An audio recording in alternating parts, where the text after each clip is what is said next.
KBS는 새해를 맞아 각 당 대선 후보와 생방송 인터뷰를 이어가고 있습니다. 후보들이 제시하는 대한민국의 비전이 뭔지 또 어떤 고민과 대안을 가지고 있는지 묻고 또 들어보는 시간입니다. 대한민국의 내일을 묻다 오늘은 정의당 심상정 후보 만납니다. 후보님 어서 오십시오. 네, 안녕하세요. 안녕하십니까. 첫 질문으로 우리 미래를 위해서 이것만은 꼭 바꾸고 싶다. 어떤 건지 한 가지만 꼽아주실까요? 일자리. 네, 우리 청년들에게 자기 기량을 마음껏 발휘할 수 있는 일자리를 충분히 제공하고 싶습니다. 네. 그 일자리와도 무관하지 않은데 후보의 1호 공약 주 4일제입니다. 네.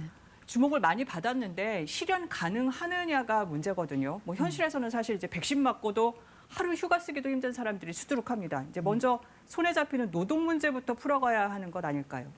그러니까 제가 주 4일제하고 신노동법을 동시에 추진하겠다고 말씀을 드렸습니다. 네. 그리고 이제 주 4일제는 노동시간 단축이라는 노동 정책의 측면에서만 볼 게 아니라 생산성 향상과 또 우리 국민들의 삶의 개선을 위한 사회 개혁의 모멘텀으로 생각을 해야 된다고 봅니다. 네.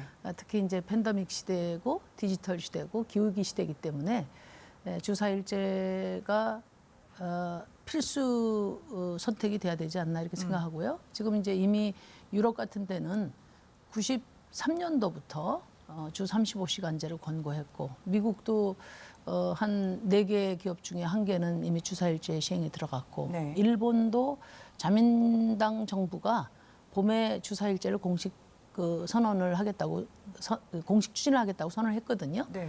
그러니까 세계 10위권의 경제 선진국인 우리 대한민국에서 더 미룰 이유가 없다 이렇게 생각합니다. 다만 이제 이해 당사자 간에 이해를 충분히 조정해서 임금 삭감 없는 전 국민 주 4일제를 가급적이면 단축해서 빠른 시일 내에 돌입할 수 있도록 모든 준비를 지금 하고 있습니다.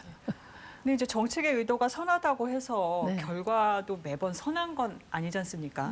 방금 말씀하셨지만 이제 줄어드는 임금 그러면 어떻게 메울 수 있을까요? 그러니까 이제 주 4일제를 해서 네. 생산성이 저하되면 네. 당연히 임금 삭감 얘기가 나올 겁니다. 그런데 지금 IMF 자료를 봐도 그렇고 우리나라 KDI에서 이제 내놓은 보고서를 보더라도 1인당 1.5배의 생산성 향상이 있다는 거예요. 네. 그리고 이제 우리나라에서 이미 주 4일제를 실시하고 있는 기업들도 제가 방문을 해봤고 또 뭐 일본의 그 마이크로소프트사도 1년째 지금 하고 있는데 네. 대체로 다 생산성이 향상되고 있습니다. 그래서 임금 삭감 우려는 물론 뭐 업종의 특성에 따라서 좀 차이가 있을 수는 있겠지만은 임금 삭감 없는 주 4일제 뭐 추진돼야 되고 또 가능하다고 생각합니다. 관련해서 평등수당 얘기도 하셨는데 이 평등수당은 누구에게 어떻게 왜 주겠다는 건지 좀 설명을 해주시죠. 이제 상시 고용직인데 1년 이제 채용하고 이제 연장을 안 할 때, 네. 그러니까 이제 정규직과 비정규직의 그 대우의 차이가 있지 않습니까? 네. 뭐 사회보험료를 안 낸다든지 또는 뭐 휴가 휴일을 안 준다든지 이런 부분만큼을 평등수당으로 기업주가 지급하도록 해서 비정규직을 사용할 수 있는 유인을 줄이겠다는 겁니다. 네. 네. 후보께서는 또 시민 평생 소득 얘기도 하셨어요. 이 소득에서 불평등을 좀 줄이자 이런 취지 맞습니까? 그러니까 이제 시민들의 최저 소득을 보장하는 거는 국가의 의무고 네. 또 시민의 권리거든요. 그러니까 지금 기초생활보장 제도가 있는데 이 사각지대를 메꾸고 최저 기준을 대폭 올리자는 방안입니다. 그래서 우리 국민들의 중위소득 이하의 50% 국민들에게 소득을 보전하겠다는 계획이고요. 아까도 말씀드린 50%면 우리 국민 어느 정도가 되는 걸까요? 그러니까 우리나라 중위소득 이하 국민의 50%의 소득을 지원하겠다는 거죠. 네. 그러니까 1인 가구 중위소득을 기준으로 하면 200만 원인데요, 평균. 네. 제가 100만 원만 받고 있으면 그 차액이 100만 원 아닙니까? 그 50%인 50만 원을 추가로 지급하고 이제 소득이 없는 분들에게 최저 100만 원까지 맞춰서 네. 빈곤 제로 사회를 만들겠다는 프로그램입니다. 네. 그러면 이재명 후보의 기본소득과는 이제 차이가 분명한 겁니까? 이재명 후보님의 기본소득은 네. 이제 월 8만 원씩 전 국민에게 지급하는 거고요. 네. 저는 하위 50% 국민의 소득을 보존하는 거니까 차이가 있죠. 네. 이번 대선 국면을 보면 현금성 지원 공약은 많은데요. 양강 후보 모두 연금 개혁은 말을 아끼거나 고민하고 있다 이렇게 얘기를 하거든요. 심 후보는 다릅니까? 국민들에게 솔직하게 소통하고 책임 있게 연금 개혁해야 된다고 생각합니다. 네. 이제 국민연금의 문제는 누적 적자가 지금 확대돼서 미래 세대에게 책임이 전가되는 게 있고요. 네. 또 하나는 이제 연금 소득 그러니까 용돈 소득이다. 그래서 사실상 노후 보장을 하기에는 너무 적다. 이게 문제거든요. 네. 그래서 저는 우리 현재 세대에게 솔직하게 지금 국민연금 실상을 보고 드리고 책임 있게 적정 부담을 요청을 드리겠습니다. 그리고 이제 국민연금, 그다음에 기초연금, 그다음에 퇴직연금 이 세 가지를 종합적으로 개혁해서 노후는 공적연금으로 해결할 수 있도록 개혁을 하겠고요. 그다음에 이제 공무원연금이나 국민연금 같은 특수직업 연금과의 통합도 추진하겠습니다. 네. 이재명, 안철수 후보도 약속한 모병제 공약 얘기로 넘어가 보겠습니다. 2030년부터 30만 명 상비군, 그러니까 전면적인 모병제 계획이시죠? 네. 네. 그러니까 뭐 모병제 하면 뭐 안보는 뒷전이고 청년 표 얻으려고 하는 거 아니야 이렇게 이제 오해하시는 분들도 있는데 이 모병제는 지금 대한민국 현실에서는 선택이 아니라 필수라는 말씀 꼭 드리고요. 왜냐하면 인구 절벽 하에서 지금 만 18개월 징병제는 사실상 유지가 불가능합니다. 네. 그리고 디지털 혁명 그 상황에서 지금 뭐 피로써 국토를 지키는 이런 재래식 군대는 지속 가능하기 어렵습니다. 네. 그래서 저는 군을 현대화하고 또 과학하고 지능화해서 기술 강군을 만들겠다는 거고요. 동시에 청년들에게 기회의 창을 제공하겠다. 그런 의지로 한국형 모병제를 설계를 했고 지금 말씀하신 것처럼 이제 해군하고 공군은 이미 모병을 하고 있으니까요. 25년부터 징모, 그러니까 징병은 12개월로 네. 징병과 모병을 4년 모병제를 섞어서 운영하고 육군은 이제 시스템을 좀 바꿔야 되니까 29년부터 징병 혼합제를 실시해서 30년이 지나면 완전 모병제로 전환하겠다는 겁니다. 네. 기회장이라는 표현을 쓰셔서 질문 드리는데 그러면 직업군인을 청년의 공공일자리 측면에서도 접근을 하신 거라고 봐도 될까요? 그러니까 이 모병제는 이제 기술 강군을 만드는 국방 혁신의 개혁, 그러니까 국방 정책이기도 하고요. 네. 동시에 청년들을 일방적으로 희생시키는 군대가 아니라 이들에게도 기회의 창으로 제공하는 그런 사회 혁신 프로그램입니다. 네. 근데 이제 공약의 실현 가능성은 항상 이제 예산과 관련이 있지 네, 네. 않습니까? 뭐 인건비 또 이제 군인 연금 문제까지도 고민을 해 보신 건가요? 네, 그 저희가 다 검토를 했고 국방부하고도 같이 상의를 해봤고요. 네. 이제 2030년에 지금 30만 군대로 감축하겠다는 거거든요. 네. 지금 현재 53만 명이니까 30만으로 감축하면 23만 명이 감축되는 겁니다. 거기에 장교들이 5만 명 포함되어 있고요. 이들의 인건비가 줄어드니까 거기에다가 군대 운영비라든지 부식비라든지 이런 것들을 다 감안하면 오히려 재정은 부족하지 않습니다. 걱정하실 필요 없습니다. 네. 그리고 심 후보께서는 기후위기 문제 가장 적극적이신데 네. 이렇게 평소에 실천하시는 뭐 습관이 있을까요? 뭐 일회용품을 안 쓴다든지. 일단은 뭐 이제 차를 이제 전기차를 신청을 해놨는데 진짜 너무 더뎌요. 1월 중에 나올 것 같습니다. 아직? 네, 그리고 아파트에 이제 가정용 태양광 발전기도 갖다 놨는데 네. 지금 아파트 그 뭐 대표자 협의회에서 아직 허락을 안 해주셔가지고 지금 못 하고 있고요. 네. 일상을 하나하나 바꾸고 있습니다. 네. 근데 이제 옷도 갖고 있지 않습니까? 근데 기후위기 문제는 결국 에너지 산업하고 네. 관련이 있고요. 이제 산업이 바뀌면 노동자들 입장에서는요, 뭐 내연기관차 만드는 사람 아니면 뭐 석탄 발전소 직원 다 일자리를 잃을 수 있는 겁니다. 그러면 이런 문제는 어떻게 해결하실 겁니까? 지금 이제 보령이나 고성의 석탄화력 발전소가 폐쇄 수순에 들어가 있고요.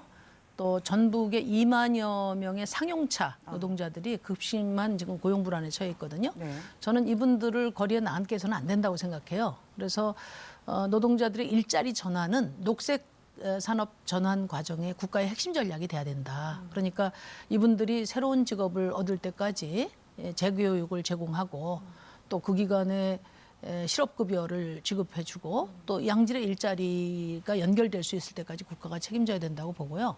이제 저를 선택해 주시면 대통령 직속으로 정의로운 일자리위원회를 네. 만들어서 기업과 정부 노동자가 머리를 맞대도록 하겠습니다.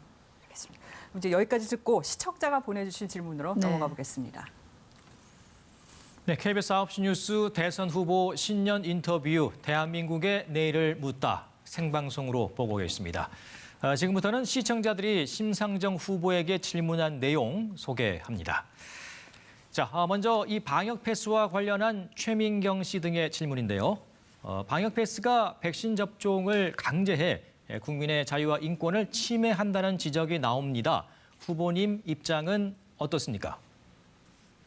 그러니까 어제 법원에서 청소년 방역 패스가 학습권 침해라는 판결이 있었어요. 저는 타당한 지적이라고 생각합니다. 왜냐하면은 이 방역 패스는 네거티브로 하면 안 되고 이게 원래 페널티가 아니라 그 이제 인센티브 정책으로 활용을 해야 되거든요. 그러니까 정부도 원래 청소년 그 접종을 그 촉진하기 위한 권고다 이렇게 이야기를 했는데 이게 사실상 의무로 강제되다 보니까 문제가 생긴 거예요.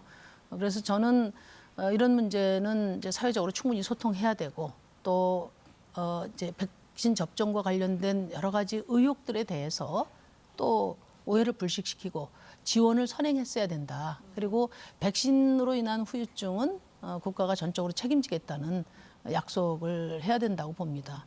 어제 그 법원 판결이 있은 다음에 정부가 이제 바로 이제 항고를 추진하겠다 이렇게 이야기했는데 그것은 올바른 태도가 아니라고 생각합니다. 네, 지금 시각 오후 9시 34분 지나고 있습니다. 이번엔 노동 문제입니다. 정치인이 아니라 노조위원장 같아 보이기도 합니다. 대선 후보인 만큼 기업의 성장을 위한 정책은 무엇입니까? 시청자 임진규 씨의 질문 심 후보께 드립니다. 네, 제가 이번 이제 돌아오는 일요일에 경제정책 공약을 발표를 하는데 꼭 참고해 주시기 바라고요. 지금 이제 디지털 혁명 시대를 넘어서 세계는 이제 녹색 산업 혁명으로 가고 있습니다.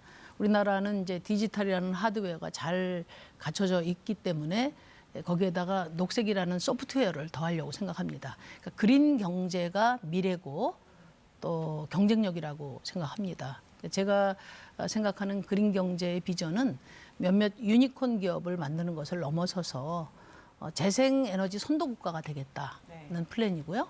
또 이제 기후 위기에도 안전한 산업 생태계를 갖추겠다. 그리고 특히나 분산형 에너지 시스템은 지역 경제를 활성화하고 또 일자리를 창출합니다. 그래서 그 과정에서 지역 소멸 문제라든지 또 청년의 일자리 문제를 충분히 해결할 수 있다.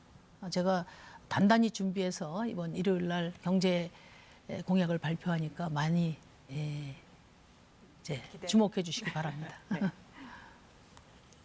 네, 세 번째는 젠더 갈등 해결 방안에 대한 질문입니다. 아이디 네네님이 주셨는데요.